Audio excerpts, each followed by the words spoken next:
ശൈലജ ടീച്ചറെ social media വഴി അധിക്ഷേപിച്ച സംഭവം ബാലുശ്ശേരി ഗ്രാമപഞ്ചായത്ത് അംഗവും കോൺഗ്രസ് നേതാവുമായ ഹരീഷ് നന്ദനത്തിനെതിരെ ബാലുശ്ശേരി പോലീസ് കേസെടുത്ത് അറസ്റ്റ് രേഖപ്പെടുത്തി.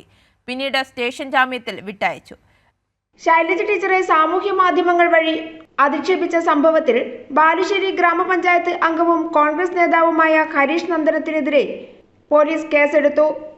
വടകര മണ്ഡലം ഇടതുപക്ഷ സ്ഥാനാർത്ഥി കെ ശൈലജ ടീച്ചർക്ക് നേരെയുള്ള സൈബർ ആക്രമണം തുടരുകയാണ്. സൈബർ ആക്രമണത്തിൽ പങ്കാളികളാകുന്നത് UDF ജനപ്രതിനിധികളുമാണ്. ബാലുശ്ശേരി ഗ്രാമപഞ്ചായത്ത് UDF 7ാം വാർഡ് മെമ്പർ ഹരീഷ് ആയിരുന്നു മോശം പരാമർശം ടീച്ചർക്കെതിരെ നടത്തിയത്. കോൺഗ്രസ് അനുകൂല വാട്സ്ആപ്പ് ഗ്രൂപ്പുകളിലാണ് അശ്ലീല പരാമർശത്തോടെയുള്ള ഫോട്ടോ പോസ്റ്റ് ചെയ്തിരിക്കുന്നത്. തേജസ് അരങ്ങാടത്ത് എന്ന ഗ്രൂപ്പിലാണ് ഹരീഷ് ടീച്ചർക്കെതിരെ പോസ്റ്റ് ഇട്ടത്. CPIM ബാലുശ്ശേരി ലോക്കൽ ഇലക്ഷൻ കമ്മിറ്റിയാണ് ഹരീഷിനെതിരെ പരാതി നൽകിയത്. പരാതിയുടെ അടിസ്ഥാനത്തിൽ ബാലുശ്ശേരി പോലീസ് ഹരീഷിന്റെ അറസ്റ്റ് രേഖപ്പെടുത്തി. പിന്നീട് ഇയാളെ സ്റ്റേഷൻ ജാമ്യത്തിൽ വിട്ടയച്ചു. കൈരളി ന്യൂസ്, കോഴിക്കോട്.